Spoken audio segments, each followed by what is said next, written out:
أعوذ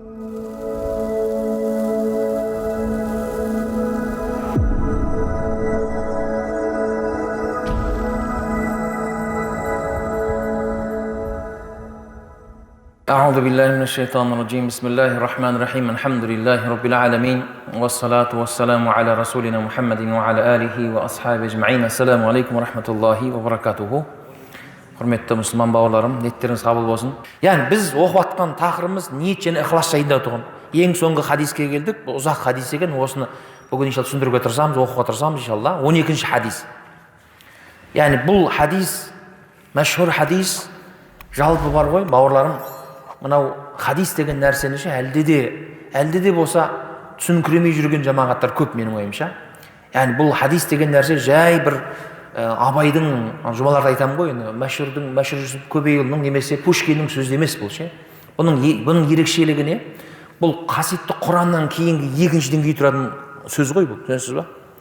Яғни біз пайғамбарға иман келтірген болсақ, оның хадистеріне иман келтіруіміз керек. Бұл пайғамбарлардың сөзінің ерекшелігі, пайғамбар не айтса сол болады деген сөз болды. Пайғамбар өтірік айтпайды. Пайғамбар қателеспейді мына жерде. Алла Тағала оны сақтап қорғап қойғанда. Абай қателесуі мүмкін. Абай кейде тураны айтпауы мүмкін. Пушкин қателеседі. Пушкин адасуы мүмкін. Адам ғой себебі болады. Пайғамбарды адам, бірақ одан маасум дейтін сипаты бар. Маасум деген не? Күнәдан Құдай оны қорғап қойғанда, түсініп тұрсыз ба? Қателеспейді. Яғни мына сөздердің барлығы ол не дейді? Ойдан шығармайды өзі. Ойдан шығарып айтпайды. Немесе ол кісі ақын емес, ол ақын емес. Құдайдың берген уахимен не істейді? Құранда аятта айтады Алла Тағала. Біз тек қана оған не нәрсені уахи еткен болсақ, соны ғана ол баяндайды сендерге дейді да. Ол еш уақытта дін мәселесінде өзінің ойындағысын айтпайды дейді пайғамбар. Түсінесіз ба? Талақ сүресінде қателеспесем, яғни пайғамбарымыздың хадисін тыңдау, оны оқу, түсіну өте маңызды бауырлар. Дініміздегі екі нәрсе бар. Пайғамбар қоштасу хұтпасында айтты ғой, сол ба? Солай ма? Хаджатул вада, яғни ең соңғы үлкен қажылықты бір ақыры жасады ол кісі. Және сол қажылықта ол кісі не істеді? Қоштасу хұтпасын жасады. Бүкіл мұсылмандармен қоштасты. Мен мына жерде қайтадан мына жерге келем ба, келмеймін ба, белгісіз дейді да. Сол не айтып еді? Ей, сахабаларым, ей, мұсылмандар не істеңдер? Екі нәрседен айырылмаңдаршы деді ғой. Екі нәрседен айырылмаңдаршы, еш уақыт адаспайсыңдар деді. Не нәрсе ол? Құран және менің сүннетім деді да. Сүннетімнен мақсат не? Сол осынша сол хадистер бар. Неге? Себебі сүннеттегі не? Жалпы пайғамбардың ісі, пайғамбардың сөзі, пайғамбардың мына жаратылысы, жалпы өмір сүруі, жолы пайғамбардың. Ал оның бәрі қаяқта баяндалған? Міне, хадистерде баяндалған. Пайғамбарымыздың өмірі, пайғамбардың мына болмысы, жаратылысы, сөздері, іс-әрекеттері, оның сүннеттері, дәретке болсын, құлшылыққа байланысты болсын, отбасыға байланысты болсын, саудаға байланысты болсын, осы хадистерде жазылған да. Сондықтан бұл хадистерге қатты мән беруіміз керек. Бұл хадистерді не істеуіміз керек? Өте мұқият ықыласпен тыңдауымыз керек та. وعن أبي عبد الرحمن عبد الله ابن عمر ابن الخطاب رضي الله عنهما. Алла бұл кісілер разы болсын. Бұл жерде Абу Абдуррахман деген кімнің? Абдулла ибн Умардың несі? Лақабаты. Өзінің аты кім? Абдулла. Кімнің ұлы бұл? Омар ибн Хаттабтың ұлы ғой. Абдулла ибн Умар деген атақты. Сол себептен мына жерде радиаллаху анхума деп айтып отқан себебі сол. Алла ол екеуіне разы болсын. Кімге разы болсын деп жатыр? Омарға разы болсын және оның ұлы Абдуллаға разы болсын деп жатыр да. Алла бұл кісілер шынымен де разы болсын иншалла. Екеуі не істеп жатыр? Сол екеуіне Абдулла бұны пайғамбарымыздар риуаят етіп жеткізіп жатыр біздерге. Қала самиъту расулаллахи саллаллаху алейхи уассалам яқул. Бір күні пайғамбарымыздың былай деп айтқанын мен естідім дейді. Кім айтып жатыр бұны? Абдулла айтып жатыр. Пайғамбарымыздың жанында өмір сүріп, соның уағыздарын тыңдап, соның сүннеттерін, оның өмірін, жаратылыстарын бәрін көріп өсіп жүрген адамдар ғой бұл кісілер. Бір күні пайғамбар былай деп айтты дейді. Соның құлағым естіді дейді өзі. انطلق ثلاثة نفر ممن كان قبلكم حتى آواهم المبيت إلى غار فدخلوه. Сендердің бұрынғы бір қауымдардың ішінде дейді, үш жолаушы дос дейді. Жолға шыққан үш адам бірге. Сендерден бұрын өмір сүрген, бұрынғы ғасырлар өмір сүрген адамдар не істеп жатыр? Баяндап жатыр. Хатта ауахумул мабиту иля гарин фадахалуху. Кеш болып қалды дейді. Түн болды, түнеу керек, демалу керек. Не істеді? Бір таудың етегі бір үңгірге кірді олар дейді үшеуі. Пайғамбар не істеп жатыр? Бір уақиғаны баяндап жатыр. Сендерден бұрынғы өмір сүрген бір қауымның ішінде үш адам жолға шықты, үш дос не істеді? Сөйтті да кеш болып қалды, түнейтін жер керек болды, демалатын жер керек болды. Таудың етегіне бір не істеді? Үңгірге кірді да соның ішіне кіріп кетті. Фанхадрат сахратун минал джабали фасаддада алейхимул гар. Сөйтіп Құдайдың құдіретімен не істеді? Ана ішіне кіріп кеткеннен кейін әлгі таудың үстінен бір үлкен бір тас келіп аунап түсті да, әлгі үңгірдің есігін жауып қалды. Бұны пайғамбарымыз не істеп жатыр? Дәл осылай баяндап, мен сіздерге баяндағандай әлгі сахабаларға баяндап жатыр. Сахабалар тыңдап отыр. Хазірет Абдулла соны не істеп отыр? Бізге жеткізіп отыр ғой енді. Фақалу, бір-біріне былай деп айтты дейді. Иннаху ла юнжикум мин хазиhi сахра илля ан тад'у Аллаха би салих а'маликум. Бір-біріне не істеп отыр? Әңгімелеп отыр енді. Бұл мына қиыншылықтан, мына үңгірден шығу үшін бізде бір-ақ жол бар дейді, басқа ешбір жол жоқ. Яғни осы үңгірден құтылу үшін не істеуіміз керек біз? Құдайдың ризалығы үшін не істеу керек? Алланың ризалығын жасаған ізгі амалдарыңды айтыңдар да не істеңдер? Ан тад'у Аллаха, Алла тағалаға дұға жасайық дейді да. Енді ойламыз. Білмеймін енді Ақтөбеде, Айдалада, қай жақта айтсақ та білмеймін, анау Ырғыздың бір даласын айтайықшы. Айдаладасың сен. Ешкім жоқ, түн, қара түн. Бір үңгірдің ішіндесің, сенің дауысың естімейді, сотқа ұстамайды. Ол заманда сотқа да жоқ қой. Сет ұстамайды, ойлашы, просто бір кішкене ойлап көріңші. Ана жауып тастаған, тастай қараңғы, тірі жан сені естімейді. Өлесің, бітті уже. Ай, үлкен тас, итерет шу жау, үлкен тас қой, жауып тастаған. Ешкім шыға алмайды. Қандай қорқыныш нәрсе, иә? Сонда не ең соңғы амал, басқа ешкім жоқ. Сырттан келіп жәрдем беретін ешкім жоқ, басқа да жоқ. Біреу бар, бір ғана құдірет бар, кім жауап береді оған? Алла тағала болды. Сонда бұл жерде уәсиле дейтін мәселе бар. Уәсиле деген нәрсе, бұл дінімізде бар нәрсе. Бір, Құранды ортаға себеп қылып, жақсы амалдарын себеп қылып, не істеу? Уәсиле жасау. Алла тағала, мына сенің әулие құлыңның құрметіне Алла тағала дұға жасап, сол уәсиле жасау. Алла тағала Құранның құрметіне, Алла тағала мына амалымның құрметіне не істеу? Уәсиле жасап, Құдайдан дұға жасау. Бұл шариғатымызда бар екендігін естиміз, осы хадистен байқаймыз. Көп ғұлама ғалымдар сол осы тақырып мәселесінде, уәсиле мәселесінде осы хадис не істейді? Дәлел келтіреді. Демек, пайғамбар бір оқиғаны баяндап жатыр. 3 адам үңгірдің ішінде қалып кетті, басқа амалдар жоқ, не істейді? Бір-біріне айтты. Құдайдың ризалығы үшін жасаған әрбір амалдарың болса, сендер әрқайсымыз соны айтайық та Құдайға дұға жасайық дейді да, басқа бір амал жоқ біздің дейді. Фақалу, арасынан біреу не істейді? Қала ражулун минхум, араларынан үшеуінің біреу не істейді? Былай деп айтады. Аллахумма, ей Алла тағала, кәна ли абавани шайхани кабирани. Менің 2 қарт анам мен әкем болды дейді да. Дұға бастап жатыр уже біреу. Не істеп жатыр? Аллаға амалын, Құдайдың ризалығы үшін жасаған амалын себеп қылып не істеп жатыр? Аллаға дұға жасап жатыр. Ва кунту ла агбиқу қаблахума ахлан ва ла малан. Менің әдетім болды дейді да. Әке шешемді қызметкерлеріммен және бала шағамнан бұрын олармен тамақтандыратын әрдайым дейді да. Яғни бала шағамның өзін істеймін, әке шешемнен бұрын тамақ бермес едім оларға дейді. Менің, яғни бұл жердегі мәселе не? Ата-анаға құрмет қой мәселе жамағат. Ата-ананың разылығын табу. Өткен жұмада айттық қой, ата-ананы риза қылу, өзінің баласын, өзінің қызметкерлерін де не істемей, бірінші тамақтандырмай. Менің әдетім бар еді. Не істеймін? Бірінші, күнту ла агбиқу қаблахум ахлан ва ла малан. Әке шешемді бірінші не істейтін едім мен? Тамақтандыратын едім. فنأى بي طلب الشجر يوما فلم أرح عليهما حتى ناما فحلبت لهما غبوقهما فوجدتهما نائمين فكرهت أن أوقظهما وأن أغبق قبلهما أهلا ولا مالا أو مالا. Bir günü әдетін айттық. Bir günü мен дейді طلب الشجر, бәлкім бұл жерден мақсат ағаш болуы мүмкін, отын жағатын, отын үшін арналған ағаш болуы мүмкін, немесе қой үйіндегі малдарды шөп беру керек қой, сол шөп болуы мүмкін. Соны ағашты емес шөпті әлгі алу үшін ұзаққа кетіп қалдым мен дейді бір күн.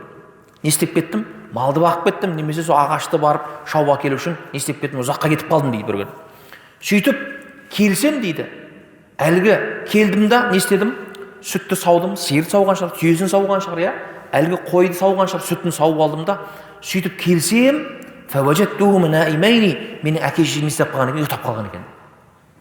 Әдет не оның? Күнде бірінші не істейді? Әке шешесін тамақтандырады, сүтін береді, тамағын береді, сосын барып бала шағасына береді. Бірақ мына күн не болып қалды ол кісіде? Жұмыспен кетіп қалды, мал бағып кетті, отын жинайын деп кешігіп қалды, келді да сүтін сауды да қараса, әке шешесі істеп қалған, ұйықтап қалған да. Факарихту ан уқидахума, екеуін оятқым келмеді дейді. Тәтті ұйықтап жатыр екен, сол ұйқыларын бұзғым келген жоқ. Уан агбиқа қаблахум ахлан ау малан. Және не істедім? Әлгі қызметкерлерді де бала шағамды да тамақтандырғым келмеді, әдетімді бұзғым келген жоқ дейді да бұл. Түсініп тұрсыз ба? Қолымда әлгі дайындаған сүтім бар, тамағым бар, сөйтіп ұстап отырып күттім дейді да.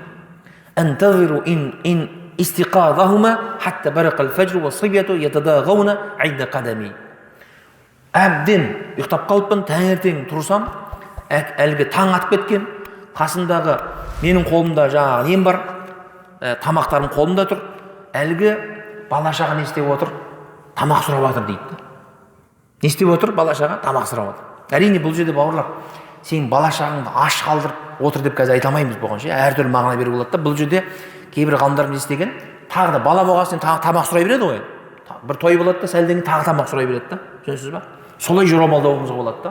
Немесе таңертең тұрды, кеше түнде тамақтанды, ұйықтап кетті, таңертең тұрды, тамақ сұрап жатыр да бірден. Енді әдеті ғой баланың кейін, адам болғаннан кейін. Бірақ оларға бермей не істедім мен? Әке шешем тұрды, екеуі тамақтарын ішіп алды, тойды, не істеді? Мен не істедім? Сонымен тынышталдым дейді, жүрегім тынышталды дейді. Аллахумма, ей Алла Тағала, ин күнту фаалту залика ибтиғаа ваджхика фафарриж анна ма нахну фихи мин хадихи сахра. Осы ісімді, осы амалымды, ей Алла Тағала, сенің ризалығын жасаған болсаң, бізге жәрдемін бер Алла, мына қиыншылықтан құтқаршы деп дұға жасадым дейді. Дұға жасап отыр мына жерде. Кімдер? Бұлар қайда отыр? Үңгірдің ішінде отыр. Не істеп отыр? Аллаға жалбарынып дұға жасап отыр. Әлгі Алла Тағаламен не істеп отыр? Дерттесіп отыр. Алла, менің осында екі әке шешем бар қар. Оларға мен тамақ бермей тұрып, мен бала шағама бермейтін едім. Бірінші әке шешем беретін, я Алла Тағала, бір күні мен жолға шығып кеттім, кешігіп қалдым, келсем әке шешем ұйықтап қалыпты. Сөйттім де мен не істедім? Әлгі саудымды күттім, таң атқанша тұрды, тамақтарын бердім. Ей Алла Тағала, осыны сенің ризалығың үшін істеген болсам, құтқаршы Алла деп жатыр да. Әлгі тас дейді да. Дейді. Әлгі тас не істеді? Құдайдың құдіретімен қозғалды дейді былай. Бірақ ана адамдар шыға алатындай тесік ашылған жоқ дейді да. Кішкентай ғана қозғалды, ашылды дейді да. Енді бұл хадиске, пайғамбарға, дінге иман келтірмейтін адам бар ғой, мына нәрсені қазір айтсаң оған ертегі сияқты болады да. Бірақ мұсылман үшін бұл ертегі нәрсе емес. Бұл бір ғана хадис, бір ғана мысалдар беріп отқан, қазір тағы бірнеше мысал береді пайғамбар. Пайғамбарымыздың мына алғашқы мына оқиғасында әлгі адам дұға жасап, не істеді? Әке шешеге кімде кім құрмет көрсететін болса, әке шешесін сыйлайтын болса, оны ренжітпейтін болса, оны разы қылатын болса, Алланың жәрдемінің келетіндігін осы жерде баяндап тұрды пайғамбарымыз. Тіпті керек болса бар ғой, тұрған тас қозғалып тұр ғой, не дейсің енді? Тұрған тас қозғалып тұрды. Бұл нені білдіреді? Алла Тағаланың дұғаны кез келген уақытта не істейсің қабыл етеді. Тас қозғалуы мүмкін, білмеймін. Ауруың жазылып кетуі мүмкін, сенің жолың ашылып кетуі мүмкін, солай ма? Сенің Алла саған шипа беруі мүмкін сол себептен. Әке шешеңе жақсылық жасасаң, соның себебімен саған Құдайдың жәрдемі келеді. Қалай болса да саған жәрдем. Сен сол кезде, сол сәтте сен не нәрсеге мұқтаж болсаң, Алла сол мұқтажын қабыл етеді. Көрдіңіз ба? Ол мәселеге осы хадис дәлел. Не көрдіңіз ба? Екіншісі, екінші не істеді? Анау айтып болды дұғасын енді. Әлгі ашылды. Енді сол кездегі ойлаймын да, ана ашылған кезде адам қалай қуанды деймін да, субханалла. Енді ойласайшы, енді өлім аузындасың, ана тас қозғалып кішкене ашылған кезде кәдімгідей қуанасың ғой. Кішкене ашылып тұр да, әр жағы өші, бірақ шыға алмайды бәрібір, шыға алмайды. Екіншісі ойлаймын да енді мен, екіншісі одан сайын жаңағы жылаған шығар деймін да.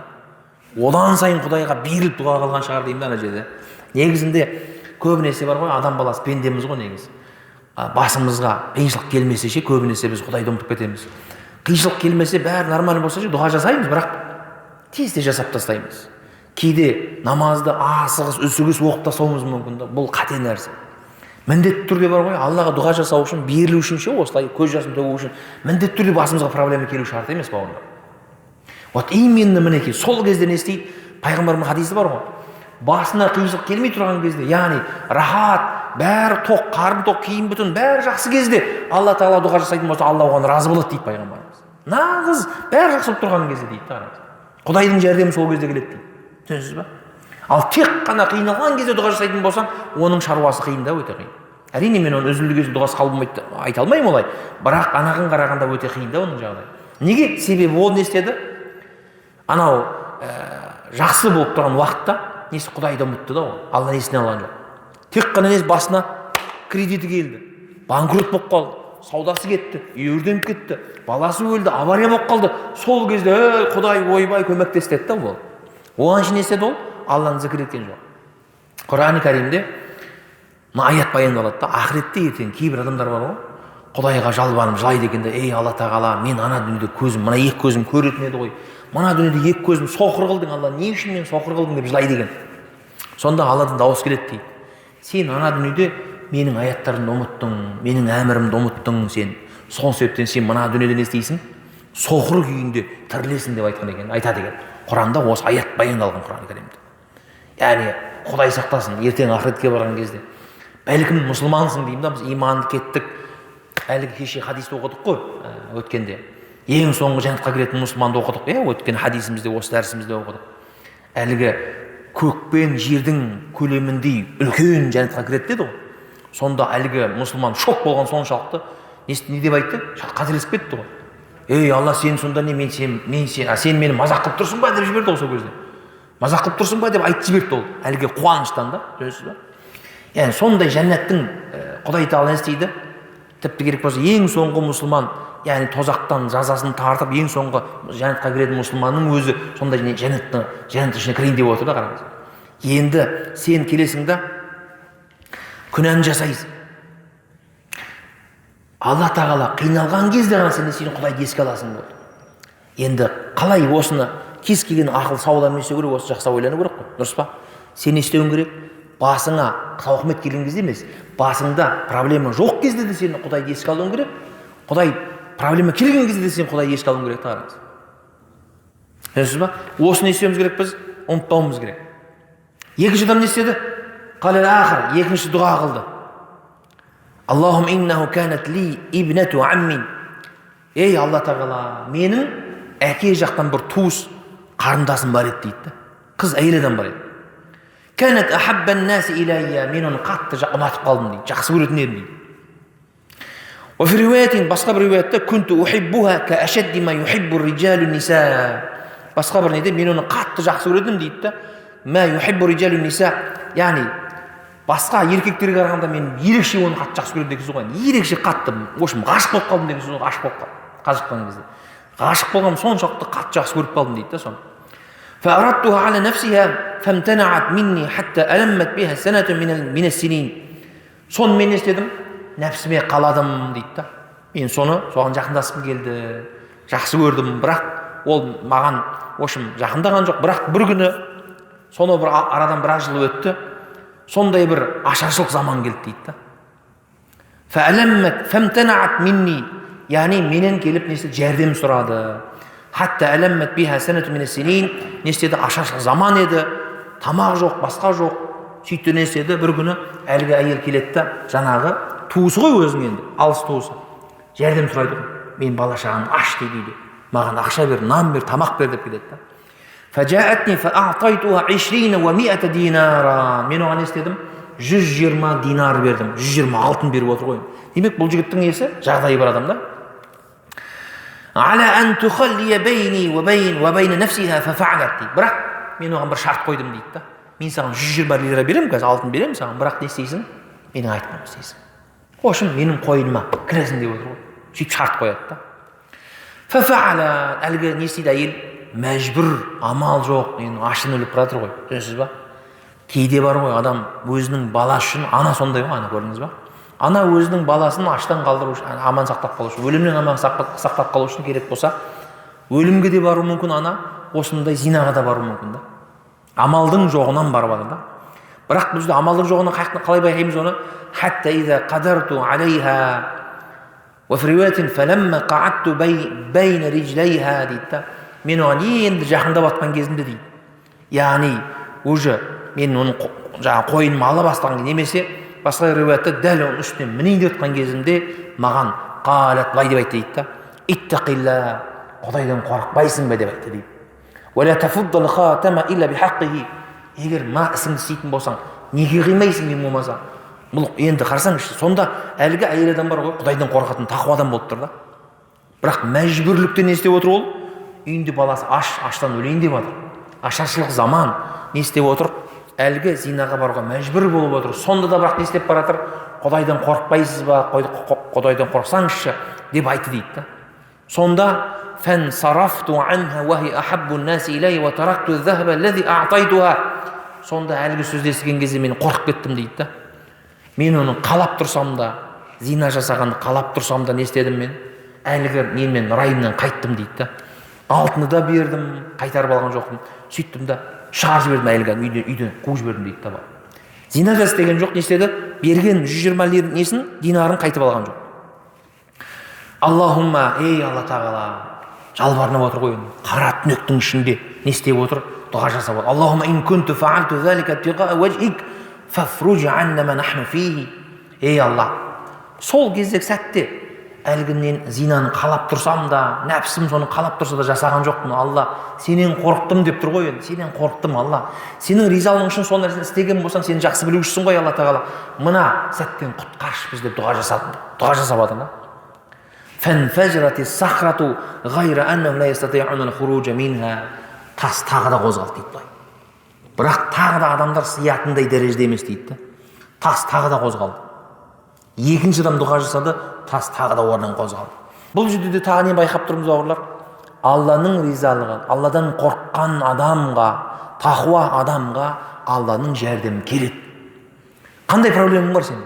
Алла тағала айтты. Бірақ не істеу керек? Тақуа болу керек. وَمَنْ يَتَّقِ اللَّهَ يَجْعَلْ لَهُ مَخْرَجًا деген аятты білесіз. Талай айтып жүреміз. Кім-кім Құдайдан шынайы қорқатын болса, يَجْعَلْ لَهُ مَخْرَجًا, оған шығатын жол көрсетіп қояды. وَيَرْزُقْهُ مِنْ حَيْثُ лَا يَحْتَسِبُ, ол ойламаған жерден оған ризық беріп қоямыз дейді Алла тағала. Сен ойламаған жерден саған не істеп қояды? Жұмыстан шығып кеттің мысалы, айтайықшы. Сенің жұмысыңда саған намаз оқытпайды. Мысалға деп жатқаным ғой енді. Сені қинайды, күнә жасауға алып барады. Кеше бір сұрақ келді маған. Имеке дейді, мен осындай мекемені айтпай-ақ қояйыншы, бір мекемеде жұмыс істейді екен жаңағы жігіт. Не істеймін мен дейді да. Бала шағамды асырап отырмын сол жұмыспен дейді, айлық аламын дейді. Мен басқа қолымнан келетін түгі жоқ дейді. Соны істеп отырмын, бірақ мені жаңа жылда жаңағы біреуімізге қоян боласың, біреуіңе аю боласың, біреуіңе соның баламен ойнайсың, шыршаң айналасың, соны не істеймін дейді да. Соның бәрін істейсің, жаңа жылда соның бәрін атқарасың. Атқармасаң жұмыстан кет деп жатыр дейді да. Бұл әрине үзірлі жағдай. Бұны бірден айтуымыз керек. Сен өзіңнің ықтиярыңмен істеп жатқан жоқсың. Амалы жоқ. Сен не істейсің? Бала шағаңды аш қалдырмас үшін амал жоқ, соны жасайсың да. Бірақ сені қинап жатыр ғой бұл жерде. Сен жауапты болмайсың. Бұл жерде не істейді? Жауапкершілік тек қана мәжбүрлеп жатқан адамға күнә жазылады. Екінші адамға жазылмайды.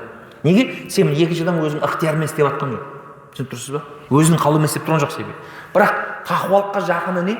Егер мүмкіндік болса, егер сені сондай харамға итермелейтін жер болатын болса бар ғой, мүмкіндік болса не істе? Басқа жұмыс тауып ал. Сен намазыңды оқитын, уақытында оқи алатын, харам жасамайтын, емін еркін, Құдайдың разылығы да бар, бала шағыңды асырай алатын жұмысқа ауыс егер қолынан келсе. Мүмкіндік болса әрине. Бірақ мүмкіндік болмаса сен не істеп тастай салып бала шағаны аш қалдырып тағы да ақың жоқ. Амал жоқ, жаңағы рұқсатты не істеуің болады, пайдалану болады. Яғни айтайын дегенім бауырларым, Құдайдан шынайы қорыққан адамға Алланың жәрдемі келеді. Мінекей дәлел соған. Зина жасама. Қыздарға қарама, ашық-шашық бәлеге қарама. Қазір әсіресе мына телефондар бәле болды ғой. TikTok, Instagram деген нәрсе. Енді бізде пайдаланамыз, бізде алдық ашып қараймыз, уағыз қараймыз, жауап береміз сұрақтарға. Бізде онлайнға шығып тұрамыз. Не болып жатыр елде? Тәңіршілер не деп жатыр, атеистер не деп жатыр, уахабистер не деп жатыр, басқа не деп жатыр, біз қараймыз. Оны қарамасаң, білмесең тағы болмайды ғой. Араласып отыруымыз керек та. Бірақ өте сақ болмасаң, тақуалық болмаса бар ғой, ана жерде небір бәлелер шығып кетеді. Өте абайламасаң ана жерде. Алла субхана есі, я'ламу, аят қалай еді? Яғни олар дейді, хаинал а'юни, ұрланып қараған көздерді Алла тағала жақсы біледі дейді. Аят бар сонда. Алла тағала не істейді? Сенің жан дүниеңді де біледі, ішкі жан дүниеңді де біледі, не ойлап тұрғаныңды, және ұрланып қараған нәрсеңді де жақсы біледі дейді Алла тағала. Көзіңе қап-қара очки, темный очки киіп алсаң да, Алла тағала сені көріп тұрды, сен қай қарап тұрғаныңды. Сондықтан бар ғой, Құдайдан қорқасың ба, кәдімгі еркекше қорқу керек та бұл.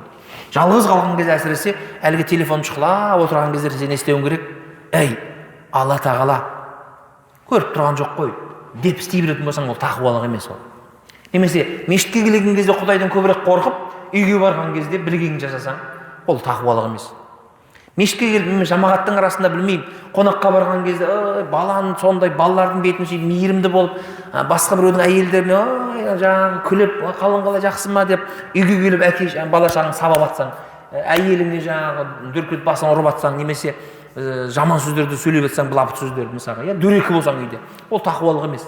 Ол тіпті керек болса 200-лік алып бару мүмкін да. Сыртта басқасың, іште үйде басқасың да. Ол өте қауіпті нәрсе. Яғни бұның барлығы сол тақуалыққа байланысты айтып жатқан мәселе. Енді не істеді сонымен? Біріншісі дұға қылды, тас қозғалды. Екіншісі тағы дұға қылды, тас тағы да қозғалды, бірақ шығатындай дәрежеде емес. Үшіншісі не істеді? Дұға қылды. Әс-сәлису, Аллахумма, ей Алла тағала, истаджарту уджара'a ва а'тайтухум ажрахум гайра раджулин вахидин тарака аллази лаху ва захаба дейді. Мен істедім, жұмысшыларды жинадым. Сөйттім де жұмысымды жасаттым оларға дейді да. Сөйттім де олар ақыларын бәрін бердім, бірақ соның ішінен біреу дейді өзінің еңбекақысын алмай кетіп қалды дейді да. Ұмытып кетті ма, білмеймін, жұмыс шығып қалды ма. Әйтеуір бір жағдаймен істеді, бәрін еңбекақысын төледім бәрін, бірақ ішінен біреу не істеді? Еңбекақысын алмай кетіп қалды дейді да. Фасаммарту ажраху хатта касрат минхул амвал. Мен оның еңбекақысын істедім, жемей, ешкімге бермей, оның еңбекақысын сақтадым да, соны көбейттім мен дейді. Бір қой шығар мысалы, бір қой шамамен қойын алдым да, сойған жоқпын, басқа қалған жоқпын. Неге? Себебі ол өздік емес ол. Оны еңбекақы берем деп атап қойды ғой бол. Соны не істеді? Аман сақтап қалған ғой бол. Сол көбейе береді да. Фажани бада хин, бәлебай жылдан кейін, біраз уақыттан кейін әлгі кісі мені іздеп келді дейді. Ассаламу алейкум, ассалам. Я Абдалла, ей Алланың құлы, әдди илейе әжри. Баяғыда есіңізде ме, баяғыда жұмыс істеп едім ғой, ұмытып кеттім, соны алмай кеттім. Сол еңбекақымды маған бересің бе деп келді дейді. Пәленбай уақыттан кейін. Фақулту, мен оны айттым дейді, күллу ма тара мин әжри. Мына алдыңда көріп тұрған малдың бәрі сенің еңбекақың дейді. Ал дейді бәрі. Минал ибили, мынау тұрған түйелер, уәл бақари, мынау сиыр, уәл ғанеми, мына қой, уәл рафиқ, тіпті керек болса соны бағып атқан мына құлдар бар, құл, мына қойды бағып атқан қызметшілеріне шейін бәрі сенікі дейді. Бұлай қарасаң бар ғой, қазіргі заманды есептесең, қазір көбінесе енді материалист болып кеттік қой, дүниеге беріліп кеттік пе, Алла өзі кешірсін. Қалтамыздағы 1000 теңгені кейде қимай қоямыз да. Не только 100 000 теңге, не только мына қарасайшы, бір үйір, түйе, қой, сиыр деп жатыр. Қызметшілермен бірге деп жатыр да. Сонда фақала, я Абдалла, ей Абдулла, ла тастазиби. Сен мен істеме, мен мазақ қылмасай мен деп тұр да. Яғни әңгімені айтып жатыр. Мазақ қылма, сен мен мазақ қылып тұрсың ба? Дейді да негізі. Фақулду ла астағзиу бик. Мен сені мазақ қылып тұрған жоқ, шын айтып тұрмын дейді. Анау енді сенбей тұр ғой енді. Ойласаңшы, оның еңбегі бір қой алып кету керек еді ғой. Бірақ бір үйір мал тұр да, қызметшілермен бірге алып кет бәрін деп жатыр. Любой адам не істейді? Сенбейді ғой бірден. Сен денің сау ма дейді ғой. Бірақ қараңшы, демек бар ғой, Құдайдан қорқатын адамдар, Құдайдан шын қорыққан адам, дүние мал мүлікті бәрін бере алады, спокойно бере алады. Ол қиналмайды. Неге? Себебі ол. Анау түбіндегі мәселені түсінген да ол. Ана еңбекақысын анаған беру керек. Ол менікі емес, адал емес ол. Адал нәрсе емес ол. Сен оны алмай кетті ғой, мысалға, адам сол кезде бір сылтауратып, мен негізінде бердім, бірақ өзі алмай кетті. Өзінен көрсін деп айта салуға бола ма? Негізі болады ғой, мысалы, пендешілік салып. Алмаса өзің обал деген сияқты айта саламыз ғой кейде. Немесе қойшы, ол алмай кетті, анаған бере салайық деп бере салуы мүмкін да, мысалға. Ол несі берген жоқ, сақтады соны. Қарасаңшы, аманатқа қиянат жасамау деген осы да, көрдіңіз ба? Таза адалдық, таза еркек адам ғой, еркек адам. Өмірінде бір рет осындай бір амал жасап тұр да, соны әлгі еңіреп жылап отыр ғой енді. Өлгісі келмейді. Дұға алып айтып отырды. Я Алла тағала, сондай бір еңбекақыны беріп еді, біреу алмай кетіп еді. Соны мен не істедім, сақтадым ғой Алла тағала. Сөйтіп ол бір топ бәрі жиналды, біраз мал болды, анау маған іздеп келді. Мен соны айттым, бәрін алып кет деп, соған бәрін бердім ғой Алла тағала. Сонда соны әңгіменің бәрін айтып жатыр да. Сонда фақулту ла астазиу бик, мен сен ойнап тұрған жоқпын. Фаахазаху куллаху фастақаху фалам ятрук минху шай'a дейді. Әлгі адам, келген адам бүкіл малдың бәрін алдына салып алды, айдап кетті дейді. Тіпті керек болса, рахмет, Алла разы болсын деп ештеңе айтқан жоқ, алып кетіп қалды дейді. Бұны неге айтып жатыр мына жерде пайғамбарымыз? Ештеңе айтқан жоқ. Рахмет деп айтқан жоқ. Демек, біреуге еңбегін бересің бе, рахмет күтуге болмайды деген сөз бұл. Немесе біреу Алланың ризалығы үшін біреуге бір амал жасайсың ба, сен ешкімнің қарсылығын күтпеу керек оны. Егер маған қазір мен жақсылық істесем, ол маған қазір, ой, молодец аға, сіз сондай жомарт адам екенсіз, ризамын сізге деп айтпаса егер, сен оған разы болмасаң біттің, онда Құдай сақтасын. Яғни айтайын дегенім, одан не істемеу керек, қарсылық күтпеу керек, түсіндіңіз ба? Алла үшін істеген болсаңыз болды, ұмытыңыз болды. Енді айтпау керек деген сөз емес ол. Айтса, айта берсін. Рахмет болды, Алла разы болсын деп атса, аумин дұғасын қабылдады, болды. Бірақ сенің оны күтпеуің керек, оны күтпеуің керек. Түсіндіңіз ба? Алланың ризалығы үшін біреуге жәрдем берсең, одан күтпеуің керексің. Бір мешітте тұрмын, бір облыста мынау кезде, сапарда жүрмін солай, жұма уақытында ғой деймін, шығып бара жатырмыз бәріміз. Бір кісі тұрды, қолында 20 теңге ғой, 20 теңге ше, 20 теңгені беріп жатыр ана қайыршы тұр есін алды коробкамен. Соған салып жатыр дейсіз. Кәне енді бір дұға жасап қойыңыз енді дейді да. 20 теңге беріп жатыр. Жасы үлкен кісі. Не істеп жатыр? Кәне маған бір дұға жасап қой дейді да. Ана бейшара, ой балашаң рахатын көр, ана не қылып жатыр да, қараңыз. Ана жерде не істеп отыр ол, одан бірдеңені дәметіп отыр да. Өзі салып тұрған 20 теңге ана жерде. 2000 теңге емес қой. Ана жердегі көрініс адамдың ішкі жан дүниесін не істеп қояды, өзі көрсетіп қояды да. Біреуге бірдеңе бересең, одан не істемеуің керек, сенің қарсылығын күтпеуің керек та. Мінекей, мынау соның дәлелі. Әлгі мал мүліктің бәрін алды да кетіп қалды дейді. Тіпті рахмет те айтқан жоқ дейді да. Ей Алла тағала, Аллахумма ин кунту фаалту залика ibtigaa wajhik. Сенің ризалығың үшін істеген болсам осы амалымды, әлгі мал мүліктің бәрін соған берген болсам, фафруж анна ма нахну фихи. Ей Алла тағала, мына тұрған қиыншылықтан бізді құтқара көрші. Алла тағала дұға жасады. Фанфаджрати сахрату фахаражу ямшун. Хадис осымен аяқталды. Әлгі тас не істеді, тағы да қозғалды да, әлгі үшеуі шығып кетті, сонымен аяқталды, кетті арекші болды. Хадис осымен аяқталды. Яғни әлгі үңгірдің ішіне адам не істеді, үшеуі де аман қалды, құтылып кетті болды. Бірақ ненің себебімен? Дұғаның себебімен. Оның артындағы тағы не себебі ол? Алланың ризалығы, істеген амалым. Тағы да оның астарында не бар, тағы да соны вәсиле қылу, соны себеп қылу. Я Алла тағала, сол амалымды саған себеп қылам. Сенің ризалығың үшін істеген болсам, Алла тағала көмектес. Сенің ризалығың үшін жетімнің басын сипалаған болсам, әлгі жесірдің тамағын тауып берген болсам, я Алла тағала, сол зинадан сақтанған болсам, әке шешемді құрметтеген болсам, сенің ризалығың үшін жасаған болсам, Алла тағала құтқара көр, жәрдем бере көр деп дұға жасау, бұл шариғатымызда өте маңызды және қажетті мәселе екен. Яғни кімде-кім арамызда, бәрімізде Құдайдың пендесіміз ғой, бір әйтеуір Құдайдың ризалығы үшін жасаған бір амалдарымыз бар шығар, солай ма? Болу керек, көп болу керек. Нағыз мұсылман міне осылай болу керек та. Бұл пайғамбарымыздың бір ғана бір мысалы беріп отырған біздер үшін. Бірақ бұл мысалдың ішінде көптеген не бар? Үлкен мәселелер бар да, ардақты ағайын. Қорытындай келе бұл хадисті осымен аяқтайық. Келесі тақырыбымыз біздің тәубе тақырыбы болып тұр. Бұл тақырыпты біз иншалла келесі дәрісімізге қалдырайық. Себебі тақырыптан тақырыпқа серіп кетсек, кішкене түсініксіз болып қалуы мүмкін да. Келесі тақырыбымыз иншалла тәубе жайында болады, Құдай қаласа. Оны келесі дүйсенбіде оқитын боламыз, Құдай қаласа. Өте маңызды, қызықты тақырыптардың бірі тәубе деген. Сонымен қорытындылай келе, 3 адамның оқиғасының дұғалары не? Біріншісі, қарт әке шешесін сыйлады. Екіншісі не істеді? Зинадан сақтанды. Үшіншісі не істеді? Еңбек ақыны жеген жоқ. Алланың ризалығы үшін сол еңбегін сақтады, мал мүліктің бәрін берді. Қиды сол Құдай үшін сол мал мүлікті. Үш ақ амал. Бұл деген сөз тек қана үш ақ амал емес, шекелу деген сөз емес. Зинаны білесіздер, оның түрі көп зинаның. Әке шешені сыйлаудың түрі бар. Тек қана тамақ беру емес оған. Оны сыйлау, оны құрмет қылу, оның разылығын табудың жолдары көп. Дәл сол сияқты әлгі біреудің ақысын жемеу де мәселеде өте маңызды мәселе. Әсіресе біздің осы қазір қоғамда да. Қолынан келді ма, сен басшы болдың ба, жұмыс жасаттың ба, не істе, соның еңбегін жеме. Пайғамбарымыз не қылды дейді? Мына маңдай тері кеппей тұрып дейді, қараңыз, өте маңызды. Тез дереу де еңбегін беріңдер дейді жұмысшыларға. Түсіндіңіз ба? Маңдай тері кеппей тұрып, яғни жұмысын еңбек істеді, жұмыс жасап. Бұл деген тез бер деген сөз, тез. Кешіктірме деген сөз, кешіктірме деген сөз. Мына жерде оқиғада кешіктірген жоқ, әлгі адам өзі кетіп қалды. Жұмысымен кетіп қалды, ұмытып кетті деген сияқты немесе білмеймін қайда бір себеп болып қалды да, кешіктірген жоқ бұл кісі. Бірақ сонда да не істеді? Мал мүлкін сақтады. Құдайдың ризалығы үшін не істеді? Сол мал мүлкін қайтадан берді да. Демек, ардақты ағайын, бұл хадистен нені байқаймыз? Ниет, ықылас деген нәрсе тақырыбым сол ғой негізінде. Сол тақырыптың ішіне алған имам Науи рахимахулла осы хадис соған келтірген. Соның ішіне кіргізіп қойған да. Демек, сенің ықыласың, сенің ниетің, жүрегіңдегі ниетің Алланың ризалығы үшін болатын болса, мына дүниеде не істесең де Құдайдың разылығы үшін соны күйттеп соны істейтін болсаң, оның жауабы міндетті түрде келеді. Еш уақытта не істемейсің, сен далада қалмайсың. Сондықтан да құрметті жамағат, қолдан келгенше Алланың ризалығы үшін бір амалдарымызды жасайық, амалымыз болсын. Әке шешелеріңіз болса жақсылық жасаңыздар. Зина дейтін бәле қазір әсіресе осы заманда ушығып тұр деуімізге болады да. Фитнаның көкесі қазір. Мына біз өмір сүріп жатқан заман бар ғой.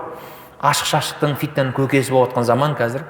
Қайқа ашсаң да, телефонды ашсаң да, телевизорды ашсаң да, басқаны ашсаң да, жан жақтың бәрі ашық шашық. Соның ішінде жүрекке қатты батады. Енді мен сол Европада болдық, сол Түркияда болдық, сол араб мемлекеттерінде болдық, Саудияда да болдым, Мысырда да болдым, жан жақты көрдім да. Өкінішке орай сол Европа елдерінде сол кезде таңғалатындығым да. Бір орамалды басында хижап тағып алған, үсті білмеймін, Мекке дейміз, сол кезде айтылатынды ғой, үсті Мекке, асты Франция деп та. Астында тыртитып шалбар киіп алған. Боянып алған кәдімгі орамалды кісілер көрген кезде мен ең алғашқы оқуға барып жатырмын ғой. Мен деген кәдімгі уайымдайтын, мынау қалай, мынау хижап па деймін. Кәдімгідей боянып алған, ерін бояп алған, бәрі дым қалмаған. Астында тырыс шалбар киіп алғанда, бірақ басында хижап. Кейін оған да үйрене бастадым. Бір күні остановкада тұрсам, қасым бала шағам бар. Хижапта тұр, темекіні бұрқыратып шегіп тұр, хижапта әйел. Ойба, ана жерде. Амал жоқ, ана жерде барында, сол қолынан кейін жеткізуге тырыстым да, қарындас апа, неғып тұрсың, темекіні деймін онаға. Сөйтсем маған өзі ұрысып берді ана. Сен кімсің, не шаруаң бар сенде жаңа деп ше. Алғашқы күндері ғой, аптада ғой, енді шетелде жүрмін, алғашқы күндері ғой, түсінбей жатырмын ғой, қалай деп, темекі шегіп тұрған екен, деген сол мәселе. Біздің елде көрген жоқпын ғой енді. Сөйтіп оған да үйрендік. Өткен ана жерде сен қазір маған бірдеңе десең, анау сен сотқа беріп жіберуі мүмкін. Сөйтсек ол қоғамда нормальный екен да ол нәрсе. Қалыптасып қалған да бұл. Сен не істей алмайсың, сен ол жерде бөгет бола алмайсың. Хижапта әйел боянып алған, аузында темекі шегіп тұрса көшеде, қалай жаман көрінеді, қарасаңшы. Міне, өкінішке орай, сол кезде Құдайға дұға жасадық қой. Әсіресе айттым ғой өткен жұмаларда. Шетелде жүрген кезде, оқып жүрген кезде ойлайсың ғой, мына бір бәлелер, мынандай Европаның қараш әсер біздің елге де бармаса екен, біздің қыздарымыз осыдан ертең үлгі алып кетпесе екен деп уайымдайтын. Осыдан қанша 7 жыл, 10 жыл бұрынғы оқиғалар ғой бұлар. Қазір біздің елге солар келді, өкінішке орай. Біздің елде өкінішке сол хижаптағы қыздарымыз қазір астағфирулла кейде бар ғой, кәдімгідей жүрегің ауырады да, уайымдайсың. Амал жоқ, Құдайдың сынағы бізге де келді. Біз енді қолдан келгенше күресуіміз керек, қолдан келгенше айтуымыз керек. Алла хидаят берсін, дұға жасауымыз керек. Бұған кінәлі тек қана қыз балалар емес, бұған кінәлі оның әке шешесі. Бірінші кезекте әке шешесі. Соған тәрбие бере алмаған, соны тоқтата алмаған сол әке шешесі деп айтуымыз керек. Неге? Себебі ең алғашқы сол әкесі ғой үйде, солай ма? Өзінің шешесі. Оған да тағы да кінәлі таба берсек енді көп нәрсе айтуымызға болады да, бірақ біз не істеуіміз керек, мұсылмандар? Осыған көбірек бас қатырайық. Біз қолдан келгенше кеше жұма намазында айттық қой, жақсылыққа шақырайық, жамандықты тыюға тырысайық. Көп көркем сөз айтайық, үйдегі балаларымызды тәрбиелейік. Әйтеуір күшіміз жетсе, біліміміз жеткенше ғой енді. Артығын білмесеңіз айтпаңыз. Білмеген нәрсе айтуға керек жоқ. Ол тағы да күнәға батып қаласыз да, егер білмеген нәрсе айтатын болсаңыз. Сондықтан қоғамдағы кеше тойларда, тиктоктарда, инстаграмдарда отырап кәдімгідей боянып алған қыздар басында орамал, хижап көрген кезде не істейсің, амал жоқ. Алладан тура жол сұрайсың, дұға жасайсың, басқа амал жоқ та. Сондықтан да кейбір сосын мына нәрсені де көріп жатырмыз, иә. Сақал кәдімгідей. Басында тақиясы бар. Кеше соны бірі көрсе, әдис деп жатыр ма? Кейде ойлайсың, осы әдис дейді ау деп ойлаймын, кейде бар ғой. Мына тәңіршілер бар ғой, тиктокта отырады, кейде әдис дейтін сияқты маған бар ғой. Біреуін тыңдап көрдім. Мына михаб киіп алған, басында бәрі кәдімгі михаб. Субханалла, аузбилля, бисмилля бірдеңе деп жатыр да. Ана байқап тұрмын, ана өзінің орынсыз айтып отыр да. Астағфирулланы, субханалла, әр нәрсенің өзінің орны бар ғой. Ана орынсыз ұрып жатыр да. Сендер деген адасқансыңдар, ертең тозаққа жанасыз, әдейі анау. Соның ішімде бір ой келді да, жаман ой келді. Мына әдейі істеп отқан сияқты, әдейі жаңа қоздырып отқан сияқты да. Ондайлар да болуы мүмкін бе? Болуы мүмкін. Тарихта да болды, қазір заманда да болуы мүмкін да ол. Ол қарасаң, басында хижап киіп отырған болуы мүмкін, мұсылман сияқты да, бірақ не істеп отыр ол? Бір тәңірші бір адамда әдейі не істеп отыр? Мұсылмандарға жала жабу үшін әдейі жасауы мүмкін да ол. Сондықтан ана неге тиктокқа бірдеңе прямой кіріп кетсеңіздер, ана табаламаңыз, абайдан мұқият тыңдап алыңыздар, бірінші тыңдап алыңыздар. Эмоцияға беріліп кетпеу керек та. Шынымен де сақал қойып, басын тақия қойып алып, отырып жаңағы қатты ауыр сөздер айтып отқан жігіттерді байқап қаламыз кейде. Ол шын ба? Я мүмкін. Намазхан болуы мүмкін, бірақ өкінішке орай. Басында біреу көріп қалдым бір видеоны. Тақияны алып тастады да, стаканмен барып соғыстырып жатыр. Сондай қоғамда намазхандар бар. бізге сөйтіп сұрақтар қояды да, емеке дейді, біз дейді анау жоғарыда отырмыз дейді да, үлкен бір ресторан дейді, бізге бөлек дастархан жайып берді ғой дейді да, ол жерде арақ жоқ болды дейді, анау арақ ішіп жатыр, біз енді арақ тұрған жерде отырған жоқпыз ғой дейді да. Бұл бір сылтау, бұл көрдіңіз ба, азан өз-өзін алдап жатыр да. Сонда кейбір намазхандар бар ғой, өкінішке орай әлде де сол білім жетпей жатыр да, білімсіздік қой бұл негізінде. Солардың бірақ кесірі көпшілікке тиіп кетеді да кейде. Неге? Себебі намазхандарда отыр ғой дейді да. Ана рой бірдеңе дегендерде намазхандарда жүр ғой дейді да. Ипотека алып жатыр, машина алып жатыр ғой, намазхандар, орамалдар жүр ғой. Яғни орамалды болу, сақалды болу ол дәлел емес ол. Түсінесіз ба? Құран аят болмайынша, ғалымның пәтуасы болмайынша оның орамал тағуы, хижаб тағуы, ниқаб тағуы немесе сақалы қою дәлел емес ол. Түсініп тұрсыз ба? Ол өткен пенде ол қателесуі мүмкін да, түсініп тұрсыз ба? Яғни намазхан адам кредитке бір үй алып жатса, ол жайыз деген сөз емес, рұқсат деген сөз емес. Немесе бір намазхан сақалды айда билеп жатса, оның жайыз деген сөз емес ол. Түсінесіз ба? Демек, адамның сыртына қарап біз несіне алмаймыз, шешім бере алмаймыз да. Әлгі орамалға қарап не істеу, пәтуа беруге болмайды да. Неге? Себебі пайғамбарымыздың хадисін айттық қой. Инналлах ла янзуру иля суарикум ва ла иля аджсамикум дейді. Алла тағала сендердің түр әлпеттеріңе қарамайды, иә? Сендердің дене бітімдеріңе қарамайды. Сендердің мал мүліктеріңе де қарамайды, сендердің атақ мансаптарыңа да қарамайды. Тіпті түрің сенің керемет болсын, әппақ шапан, әппақ сәлде болсын түрің сенің, немесе тақияң болсын басында, сақалың болсын мейлі, иә, немесе сұлу бол, немесе хижапта бол, басқа бол, оған назар салмайды. Яғни бұл жердегі мәселе не? Ниетке байланысты көңіл бөліп жатыр, пайғамбарымыз не істеп жатыр? Ықыласқа, ниетке көңіл бөлдіріп жатыр. Уәләкин янзуру иля кулубикум ва аъмаликум, сендердің амалдарыңа, яғни сенің ана жердегі тойда секеңдеп билеуің сенің амалың, сенің уже көріп тұрсың ба? Сен қандай зиян келтіріп жатсың? Сенің арақ тұрған жерде барып отыруың сенің амалың сол. Сен ісіңмен сен көрсетіп жатсың да, сен қаншама адамдарға жаман пример болып жатсың да сен, жаман жағынан. Неге? Себебі намазхандарда отыр ғой дейді, отыра береді да, өзгермейді адам болады. Кейбір адамдар былай деп айтады маған, кейбір үлкен кісілер келеді да, қазір мен дейді, анау құдадан ұят дейді да, қазір мен кетіп қалсам дейді, құда менен суып кетеді ғой, араласпай қояды. Немесе досым ғой дейді да, мен өмір бақи досым мен дейді да, ішпеймін мен дейді, отырайыншы ана жерде дейді да. Бұл үлкен қателік. Сенің бар ғой, сол жерде отырмауының өзі оларға насихат та кейде ше. Сен оларға ұрысып айтпай қойшы, уағыз айтпай қойшы, лекция оқымай ақ қой сен ол жерге отырмашы бол. Бірақ ол деген сөз сен туысыңмен, досыңмен, бауырыңмен араласпай деген сөз емес. Сен не істейсің? Үйленіп жатыр, сен досыңның баласы үйленіп, қызы күйеуге шығып жатыр мысалға. Сен не істе? Өзіңнің ырымың жаса бар. Сыйлығыңды бер. Бар да көмектесіп кет, керек болса алдын ала барып. Бірақ тойына барма сен. Ана жердегі ана жердегі нешедір харам амалдар, ішіп жатқан ішкіліктің сен уже отырма. Аллаға иман келтірген, ақыреттен үміті бар мұсылман дейді. Не істемесін? Арақ тұрған жерде отырмасын, ол жерге бармасын деп жатыр да. Иман келтірдің ба Құдайға, мұсылмансың ба, оны жасамауың керек болды. Тіпті керек болса, сен досың, сенен безіп кететін болса да. Сен Алланың разылығы саған маңызды ма, жоқ досың саған сен үшін маңызды ма? Сіздерге өмірден факт айтайын, дәлел айтайын сіздерге. Сіздерде де сондай өмірлеріңізде болған шығар. Менің достарым мысалға. Мен де ауылда өскен баламын. Бір емес, екі мектепте оқыдым мен. Өмір солай, тағдыр солай болды да. Достар көп ауылда. Қызы бар, ұлы бар, басқасы бар, араласамыз, әлі күнге шейін сөйлесіп тұрамыз, басқа қылып тұрамыз. Тек мен олардың группасында жоқпын, WhatsApp группаларына отырмаймын. Нелері жаңағы көп қызық емес та, кейде уағыз беріп тұрамын, басқа қылып тұрамын. Өздері қарап тұрады дегендей. Сонда мен жалғыз өзім достарым үшін намазға жығылдым ең алғаш. Басында кәдімгідей мазақ қылып, мұлтеке, не болып қалды, нұреке, анау мынау деп маған сөйтетін тұғын. Сөздің қысқасы кейін оқуға түстім, медресе оқыдым, басқа оқыдым. Кейін келдім ғой енді, демалысқа келемін ауылда, достарым. Ұялатын менен кәдімгідей. Басында алғаш жылдарда ұялмайтындар жаңағы көзімше қонаққа шақырады, мен барам. Ол жерде мен енді арақ тұрған жерге бармаймын ғой енді. Арақ жоқ, адал жерге барам, отырып, араласам жаңағы. Бірақ сырттан ішіп келеді де достарым. Сонда келіп ішіп отырып жаңағы менен кешірім сұраймын, айтамын, сен Құдайдан кешірім сұра деймін ғой. Сөйтем де көп отырып кетіп қаламын жаңағы.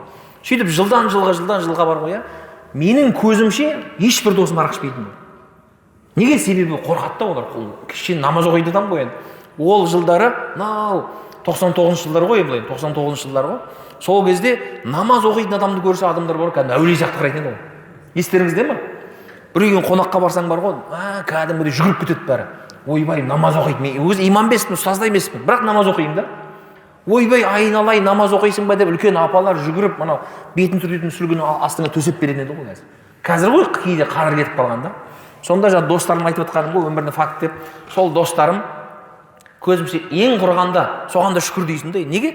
Себебі сен ішпейсің, намаз оқисың. оларға насихат айтасың көрген сайын. Ішпе, Құдайдан қорқып айтасың. Соның әсері ғой енді, көріп тұрсыз ба?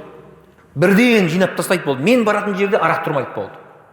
Сол нәрсе болды да нәтижеде, көрдіңіз ба? Мен айтамын, шақыратын болсаңдар, тамақ дастарханда адал болу керек болды. Арақ деген нәрсе білесіңдер ол жігіттер деймін, болды, все. Кейін айтпайтын болдым болды. Мия бармаймын, мия барам. Баратын болсам адал болу керек болды. Көрдіңіз ба? Мен достан да қалған жоқпын, жаңағы Алланың да ризалығынан бөлем деп ойлаймын да өзім. Неге? Сен өйткені Алланың разылығын іздесең бар ғой, Алла өзі реттеп қояды өзі болды. Сен досың, сен кеткен дос кетуі мүмкін болды. Оған да сен қам жемеуің керек. Себебі Алланың разылығы одан да маңызды да. Өкінішке орай бір мұсылман бауырым сол арақтан өлді ғой, кетті ғой сол. Аты Құдай берген, Коля дейтін тұғымыз енді мұсылман ғой енді. Алла иманды қылсын, Алла жарылғасын, Алла кешірсін. Сол бірақ өкінішке орай сол арақтың кесірінен кетті да. Төбелесті, басқа қылды. Бір уақыт кішкене намаз оқыды, намазға да жығылды ол. Өкінішке орай бірақ соңында нәпсісін беріле алмады, соның кесірінен адам не істеді? Ажал құшып кетті да. Аллаху субхана ва тағала иншалла сіздермен біздерге разы болсын, әрбір амалдарымызды қабыл етсін. Құдайдың ризалығы үшін жасап жатқан амалдарымыз болатын болса, Алла тағала бәрін көруші, білуші ғой иншалла. Алла баршаңызға разы болсын иншалла. Ва ахиру дa'вана алхамдулиллахи раббил аламин би рахматика я архамар рахим. Аллаху акбар.